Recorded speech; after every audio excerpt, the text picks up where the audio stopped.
Philadelphia is the largest city in the state of Pennsylvania. It is the sixth most populous city in the United States and the most populous city in the state of Pennsylvania. In 2022, it has a metro population of 5.7 million people. It is currently the seventh most populous city in the U.S. It is a favorite city and destination of myself and our paranormal group, Black Raven Paranormal. Pennsylvania as well is such a wonderful state to visit and see. Each location is a new and exciting adventure.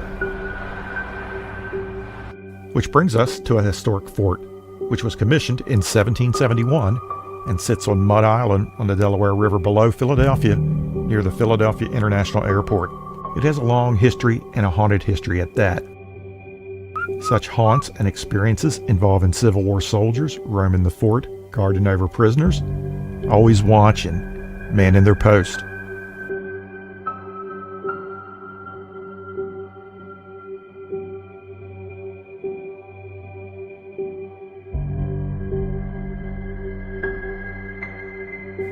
A screaming lady who screams echo through the fort to this very day.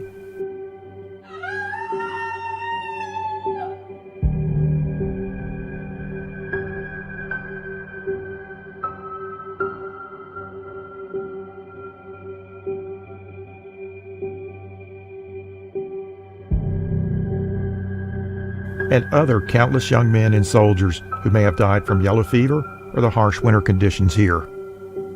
There are stories to tell.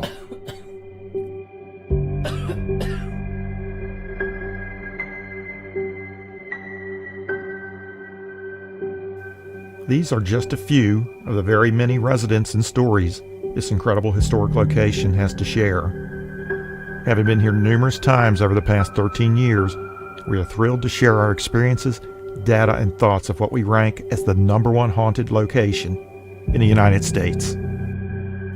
Welcome to Historic Fort Mifflin.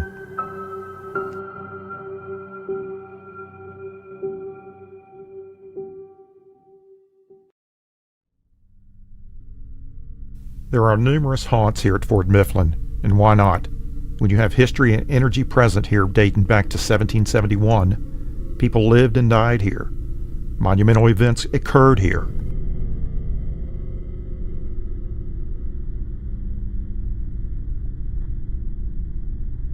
Locations in the fort such as the soldiers' barracks, the officers' quarters, commandant's house, the blacksmith shop, the West Sallyport, the powder magazine, the guard house are all highly paranormally active.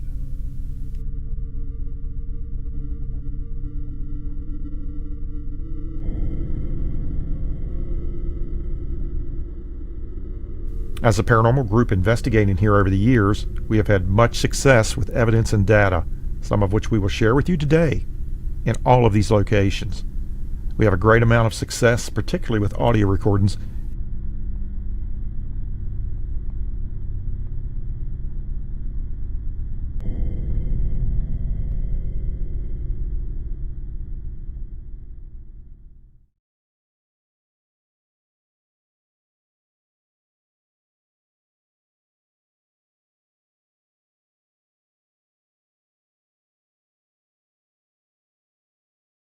During the American Revolutionary War, the British marched into Philadelphia in late September of 1777 under General William Howe.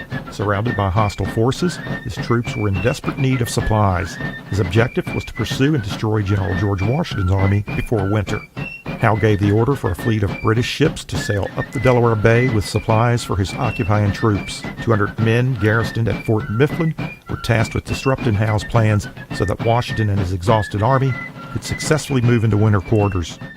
For nearly 6 weeks, American troops prevented the British Navy from resupplying their occupying forces in Philadelphia. From November 10th to the 15th, the British unleashed an aggressive, massive bombardment upon Fort Mifflin, now 400 men strong. On November 15th, it was reported that in a period of 1 hour, 1,000 cannonballs, yes, 1,000 cannonballs, rained down on Fort Mifflin. The Americans evacuated Fort Mifflin late the evening of the 15th, set fire to what remained and left with the flag flying over the fort. And this indeed did provide General Washington with enough time to move his exhausted army into winter quarters.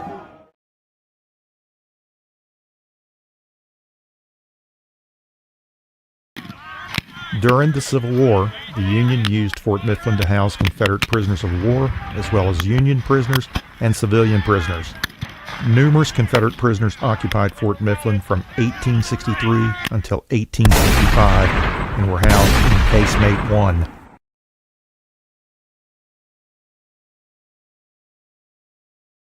During World War I, during the Second World War, the fort served as part of the Fort Mifflin Naval Ammunition Depot and stored millions of pounds of ammunition.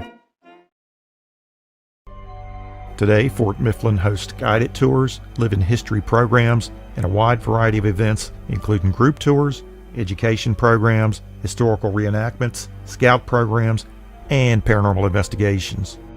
Yes, the paranormal investigations, both public and private. We have performed several investigations here at Fort Mifflin, dating back to June of 2009 to the present. A few of the haunts here include the lamplighter, as he is called, a soldier that has been seen walking along the porch of the soldiers' barracks with his lampwick stick. This soldier would have been tasked in the 18th and 19th century to light gas lamps along the porch of the barracks. Many people hear the sounds of boots walking through this area. The area around the officers' quarters, where the sound of a woman screaming has often been heard. Local police, responding to a call reporting the screams, actually heard them as well. The incident remains on file. This sound is always detected from coming from behind the officers' quarters building.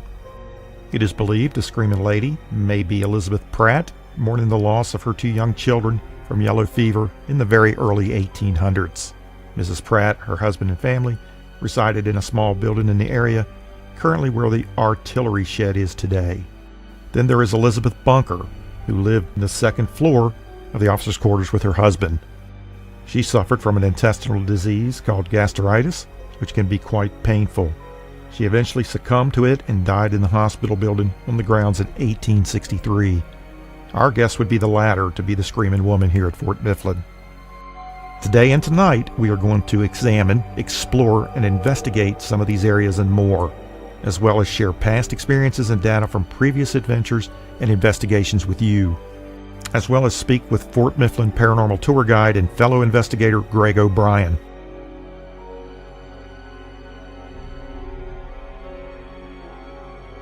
Hi, my name is Greg O'Brien. I'm the paranormal host here at Fort Mifflin.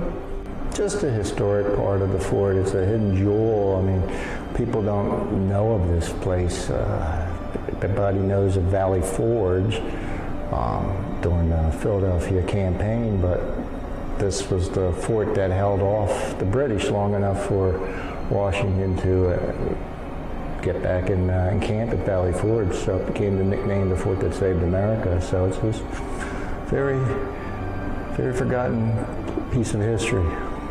So Fort Mifflin is your longest active military fort in United States history. It was laid out by the British in 1771 to defend the city of Philadelphia by the British, defend it from the French and everyone else, the Spanish and pirates.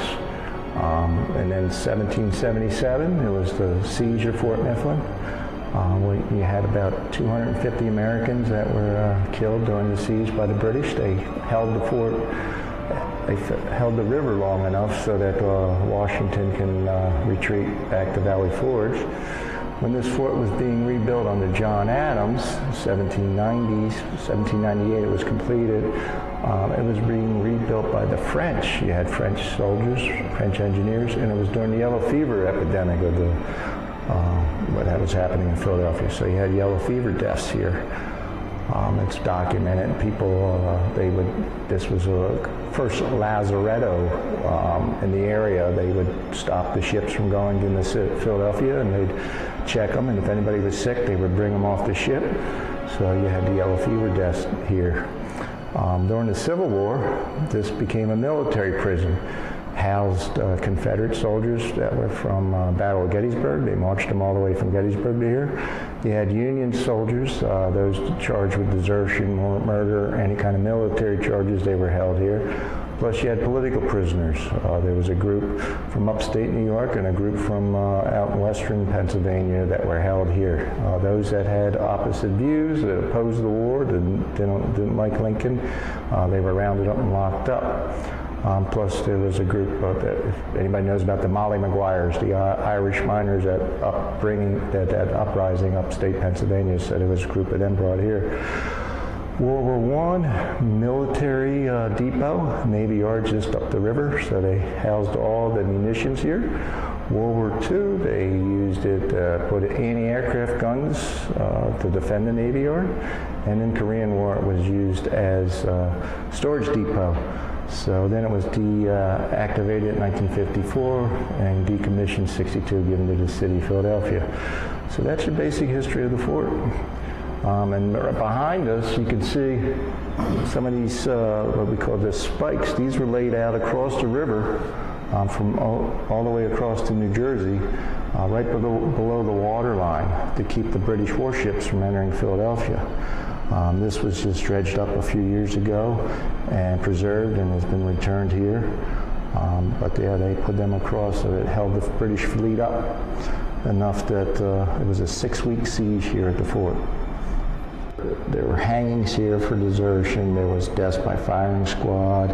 Plus, since it's a military base, there would have been accidental deaths and everything. So most of everything fits the timeline. As I say, just if it doesn't, it could probably be some of the drowning victims that do happen. My most memorable was the West Sally Port was sitting on the bottom bunk. There was 2 of us in there, and all of a sudden we saw shadows come in, equipment was going off, and then something climbed over me to get to the top bunk. And then later on it came back down, climbed down over me, and then left. And we just all sat there and watched it, and the equipment just went nuts. And unfortunately, when the person went to load the EVP or audio to a computer, the computer crashed. So we never got to download the audio. But yeah, that was my most memorable. I've seen full bodies, just Civil War, Revolution, just incredible. Just you see the complete detail and voices. I mean, my goal is to sit down and just have a conversation with one of them. That's what I'm hoping for one day. I hear a whistle, somebody whistling. That happens a lot, just walking out. I've had, walking by myself out there, get yelled, hey. One time I'm walking and it was attention, and I stopped, and so I salute, and then I start walking again because, I don't know, attention.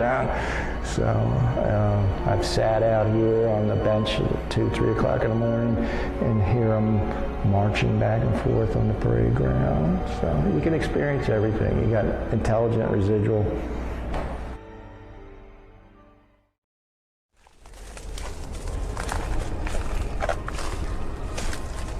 Wonderful area. We were here our first time in 2009. Had a very good investigation. We actually came here with a group of 12 investigators. Got a lot of audio evidence. EVPs, what we call electronic voice phenomenon. And our definition of that is if you take a audio recorder, a simple audio recorder, you ask a series of questions and you capture a voice on there that you'd not normally hear. We believe those to be voices of the deceased. And I'd like to share some of those with you from over the years, even dating back to 2009, when we go from location to location here in the fort.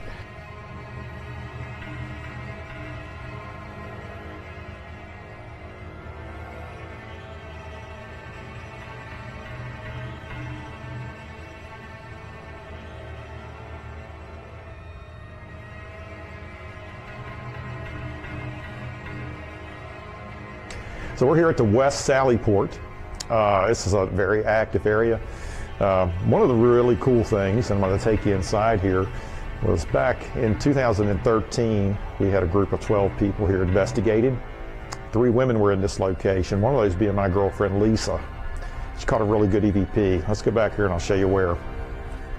Hey, we're here in the West Sally Port, an area, there's soldiers barracks right here on both sides. It's an active area. There have been a lot of people who reported being touched down here. Disembodied voices have been captured, numerous EVPs, shadow figures seen. We had one instance here in 2013. We had a group of 3 women investigating here. About 2:30 in the morning, they're doing an audio session amongst themselves. They're not even doing a question and answer. They're just basically talking amongst themselves. And they're actually talking female talk when you get older, how you put on a little weight and maybe certain body parts will hang. Yeah, believe it or not, yes indeed. And amazingly, they got a voice that came across the recorder that they did not hear in real time. And I'd like to play that clip for you right now. And again, this is from the soldiers' barracks right here off of the side of the West Sally Port.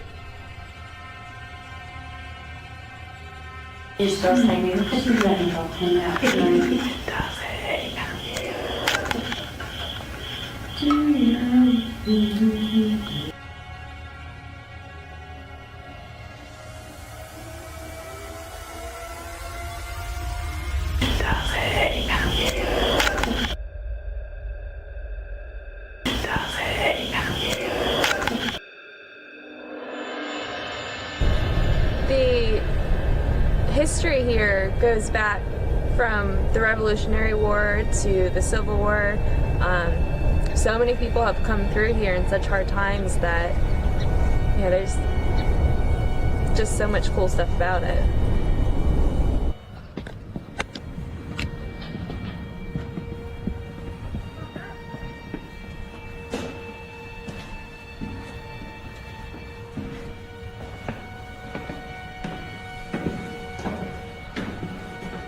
This has a lot of historical significance.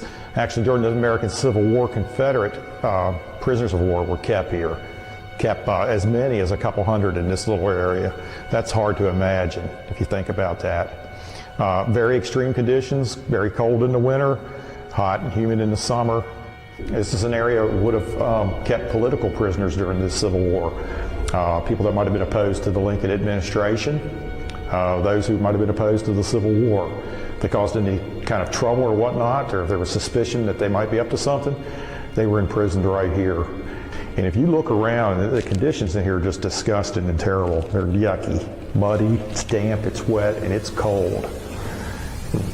You combine that with lack of food, food that was, when they were fed, it was terrible. There was a lot of disease. It was rampant. You had a lot of people die here because of disease.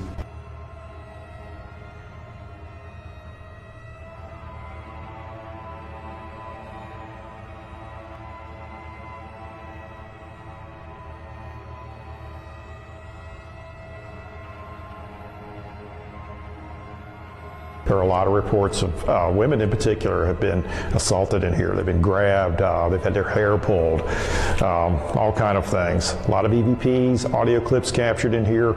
Several prisoners were held in this area as well. Again, it could have been anything from political prisoners to possibly Civil War prisoners. They did have a lot of problems with desertion during the Civil War, and there were a lot of deserters from the Union Army that were actually imprisoned here as well. Cool area. I like it because, well, we've slept in here a couple times after the investigation. We went on and bedded down and put an air mattress on one of these plats right here, and had somebody in our own group scare the hell out of me. I think it was our first investigation here, 2009. Was that it, Richard? The mosquitoes were bad too in the summer. We had a lot of problems with the mosquitoes in here. Again, it's another area where there'd be a lot of disease or whatnot. And, it's not quite as dark as, 2, 3, and 4 down there, but it's still, this wouldn't be a pleasant experience for anybody. We're in here now, and it's during the middle of the day, and it's cold. Well, when I was in here by myself earlier today, that my instinct was to continuously check that corner back there. I felt like if somebody was hiding in here, that's where they would be, in the very, very back corner behind the 2 bunks. I feel like something was coming at me, but I was filming and taking pictures through the whole property today, and I walked in here, and my first instinct was, is somebody sitting in that corner? The history, the layers of history that can be researched here, but also the multiple reportings of haunted activity or unexplained activity that makes it more of an adventure to pursue. I believe there are things going on here that people can't explain.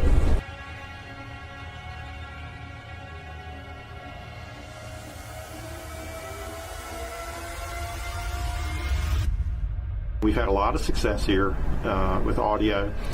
We had an experience back here in 2015. It wasn't captured on video or anything like that, but something did walk across here casting a shadow, blocking any kind of light that was going down in here. There wasn't anybody in the area whatsoever. No one over here whatsoever. It's a very small group that particular investigation, and there was no one else in the fort. We've also got some really good EVPs, one of which I'm going to share with you a little bit later as we go in here, show you the exact location where that was captured.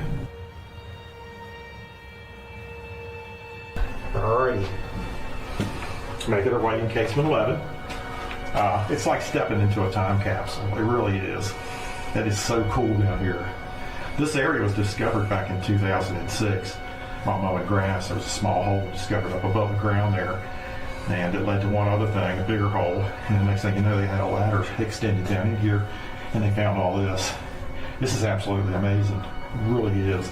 I mean, you have signatures right here on the wall, people back from the 1800s. It's pretty cool, the names that are down here. Like I said, it's like stepping into a time capsule. It really is. It's incredible underneath here. And to think that all this was discovered back in 2006 from a simple hole in the ground up above. But this has been here the whole time. The name I'm seeing in here is Bernard Devlin. Looks like Devlin. I think he was a deserter from what I understand. We've had experiences down here. We've had disembodied voices captured. We've had numerous EVPs. Last time we were here in 2015, there was a shadow that went across it, which was right out here. That someone witnessed, but unfortunately, was unable to get that on video. Well, down here at Casement 11, I also want to tell you the story of William Howe, because he was imprisoned down in here in 1864 during the American Civil War. He was a Union soldier with the 116th Pennsylvania Infantry, and he deserted shortly after the Battle of Fredericksburg. That being said, I guess he got frustrated along with many other soldiers and deserted to go home to be with family. William Howe was imprisoned here. He was actually imprisoned up in Casement 5 for a while, which he escaped. He was caught a little bit later and imprisoned at Eastern State Penitentiary and eventually brought here and stayed here in Casement 11 in this area right here before he was executed out here on the grounds. And that was in 1864. It was August of 1864. And it's pretty cool because we've been down here looking all over. We thought we knew exactly where his signature was. Somebody had taken the glass down and we had found it. It's actually right here, his name, William H. Howe. That would be right there in the camera there. It's amazing. Like I said, you're actually in a time capsule down here. And to think all this was just discovered in 2006, it's been buried underground all these years. Absolutely amazing. And it's one of the reasons why I am so fond of Fort Mifflin, just the history here, and be able to discover stuff like this. It's almost like you're stepping back in time. Looking forward to investigating down here later. It's going to be fun. Cold but fun. Also, I've got a really good EVP I'd like to share with you back from 2012, captured right here in this area right here. Had two women investigators down here trying to communicate with William Howe. They were using the name Billy, talking with Billy. They were having a conversation as they referred to him again as Billy, and they get a reply. I'm going to play that for you and see what you think. Hey, remember what we talked about, Billy?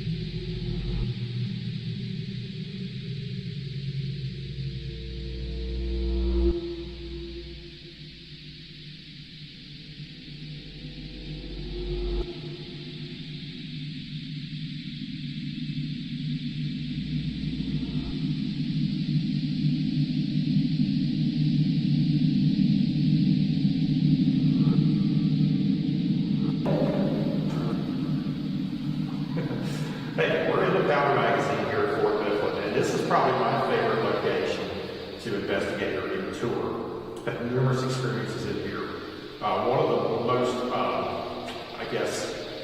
most memorable would have been back in 2010. I was in here all alone conducting an audio session, post capture EDP. I was sitting right here on the floor, right over here against the wall. I had hearing enhancers in to help amplify the audio within the building, within the structure here, to see if I hear anything while I'm recording. And I'm asking a series of questions. I'm going through my whole line of research and everything. And it's about 15 or 20 minutes, and I don't hear anything come across. And so I make the comment about that. I believe. And I get almost an immediate response. It actually startled me, because I did not expect it. It's just like it came out of nowhere. I was able to clearly hear it and respond. Of course, we were able to capture all that on audio. I'll play that for you here in just a second. But that clip actually was talking sitting right over here against this wall.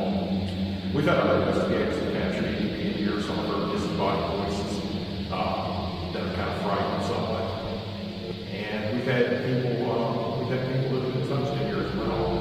Also heard a shuffle of feet as if someone's rushing up on you.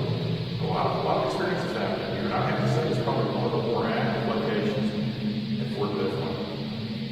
One of the most, probably my most memorable experience here at Fort. And he's coming here.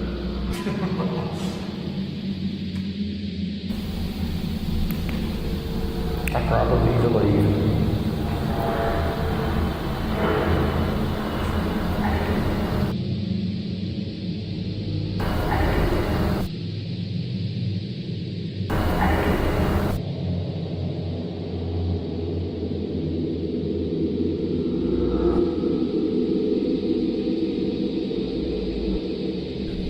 What I'd like to really accomplish tonight is really getting into casement 11 and investigating that location right there. I know it's very active with a Union soldier that was imprisoned there, and also he was executed here at the fort for desertion. And that location in particular is very famous for that activity. A lot of history here. A lot of men died in the fort defending this country. I'm more skeptical than most when it comes to ghost hunting.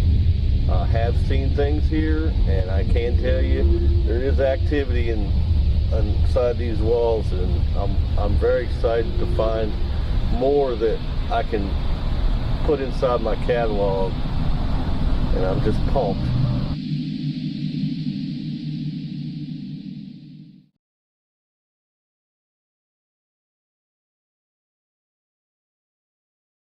We are in West Sallyport over here. I guess it's, what did this be, a barracks, I guess? Yeah, looks like there's maybe 12 bunks in here. Yeah. Man, cold in here too. Of course, you get the fireplace, you have it going. I mean, Very cold. Right. But the walls are actually sweating in here. They're wet. And it's not humid or anything out here tonight. It's just, you can see like moisture droplets in the air. There. Oh, yeah.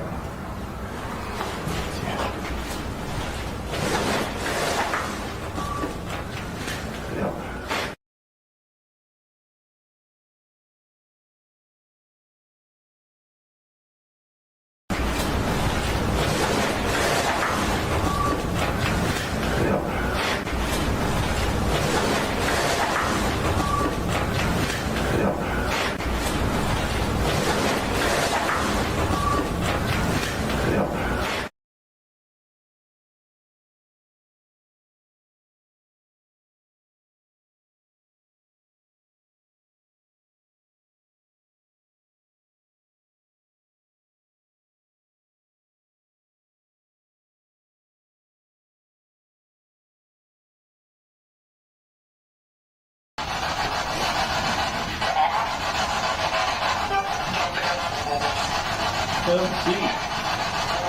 Don't cost more. Whiskey. I could go for whiskey. I can go for some whiskey. Last time I drank whiskey, though, I drank a little too much. I wasn't that bad. I took care of myself, but I wasn't drunk where I was hurting anybody. I hurt myself. But I drank the whole bottle almost. And the next day, I felt really tired, really worn out. Not really hungover, just felt really tired. Did you understand anything he just said? It took me 2 days to feel any better after that. 2 days. So this is Brian. I'm here with Taylor and Becky, and we are here over by casement number 11, where this is probably one of the most popular and most haunted parts of Fort Mifflin. I've been personally looking forward to this all day because we know that there is a spirit of a Civil War soldier that was imprisoned for desertion, then ultimately he was executed. And behind me is casement 11, and we're about to go in. So come on, let's go.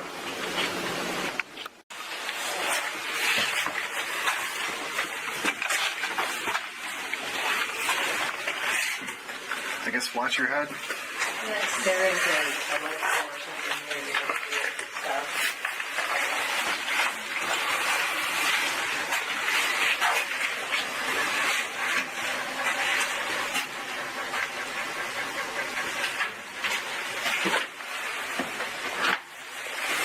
This is all of us in case 11. Somebody shine the light.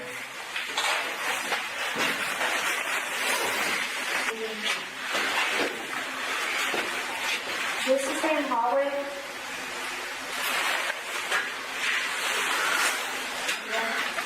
What's behind here? Don't know. Brian, I think that's your signature. Where? Right. Yes.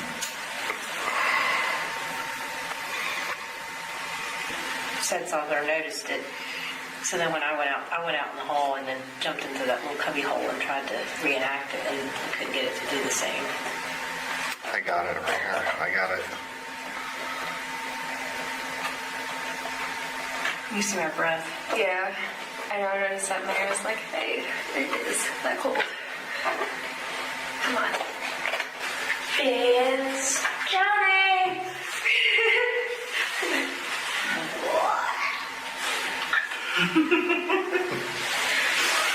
Yeah, I almost didn't fit. Oh my god, there's somebody behind you. No, I'm kidding. How freaked out would you be? That's actually... Her jacket.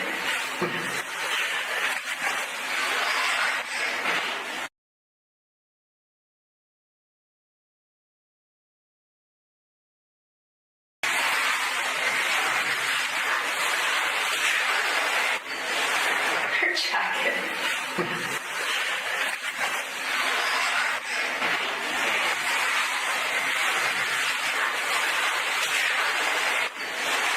Her jacket.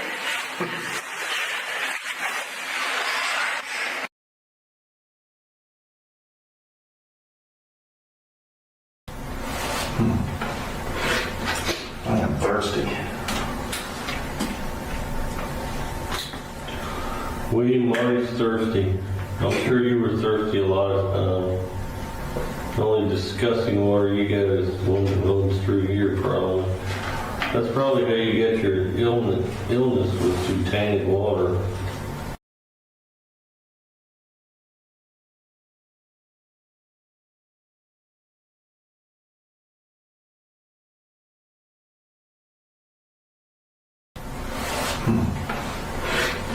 I am thirsty. William Marty's thirsty. I'm sure you were thirsty a lot of times. The only disgusting water you get is the one that runs through here, probably. That's probably how you get your illness with through tainted water. I am thirsty. William Marty's thirsty. I'm sure you were thirsty a lot of times. The only disgusting water you get is the one that runs through here, probably. That's probably how you get your illness with through tainted water.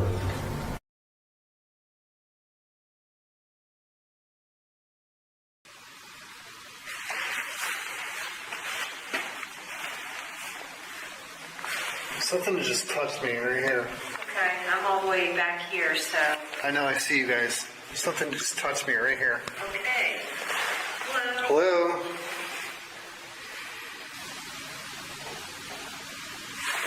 Did you hear that? Like 3. No, I heard a knock, like that. Hearing the, And I heard it right here. I'm hearing the flagpole. No, it was in here. My head's not in, you're in a different sound area.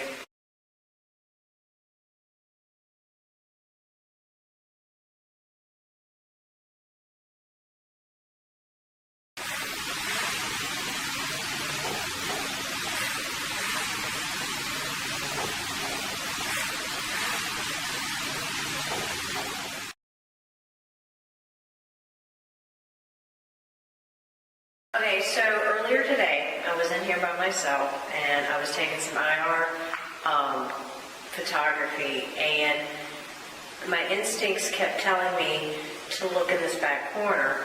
I didn't feel scared, I didn't feel threatened, or I didn't even really feel like I was seeing anything, but I just kept looking over there. So I kind of think, well, maybe I need to investigate the spot.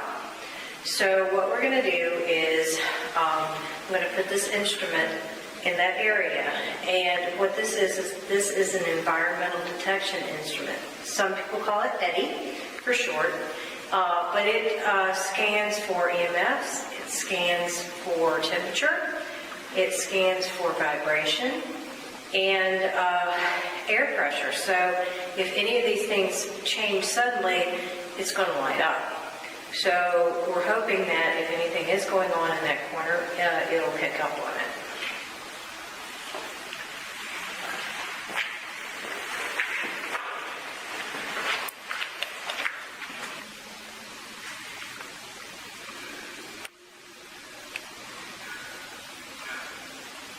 That's the flagpole.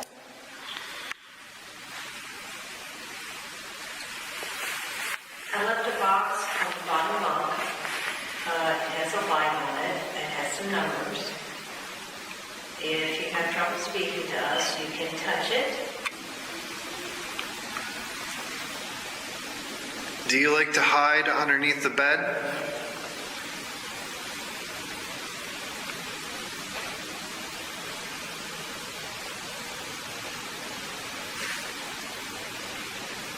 You don't have to be shy.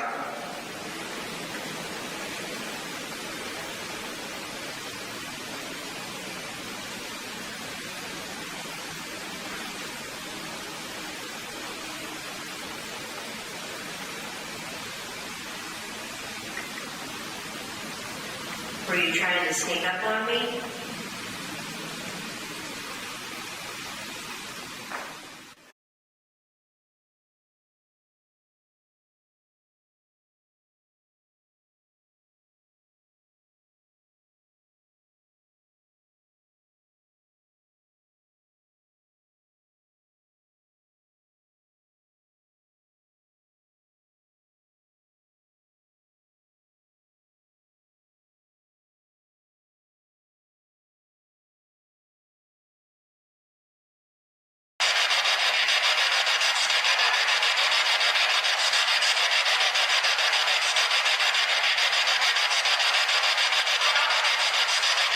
Do you hear that?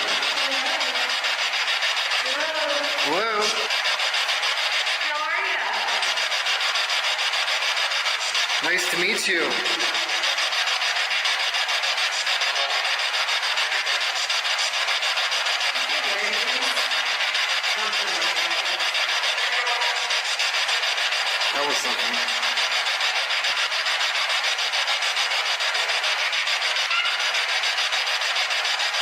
Do you like having company?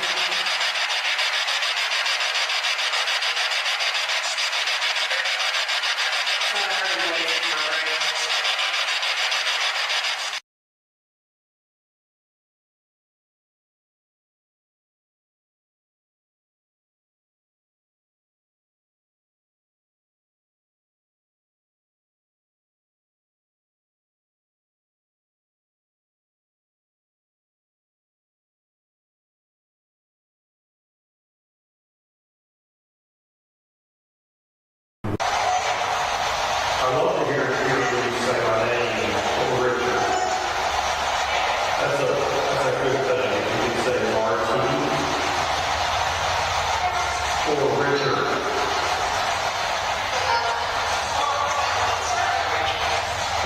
Thank you.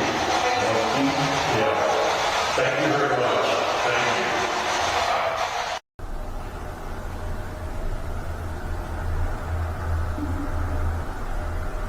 I did hear that. Did you hear that, Richard? I heard that. Was it you passing again? It was not. Sorry. It sounded like maybe a kid or something like that. Yeah, I heard that. That wasn't me. It sounded like it kind of right near the camera. Yeah, it was that way.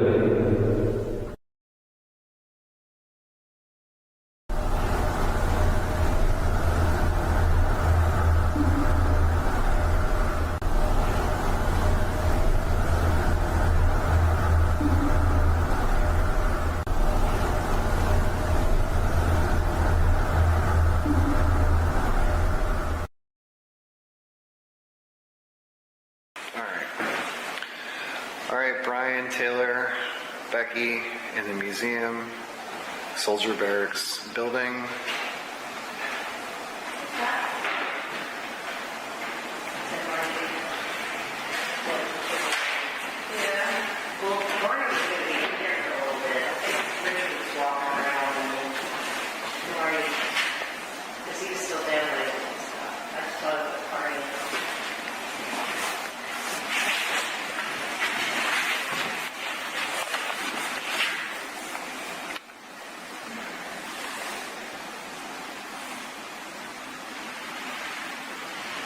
That part over there was huge. I wonder if those doors are still there. Probably not. I think the airplanes are probably. Now, this is something I definitely wanted to get on camera.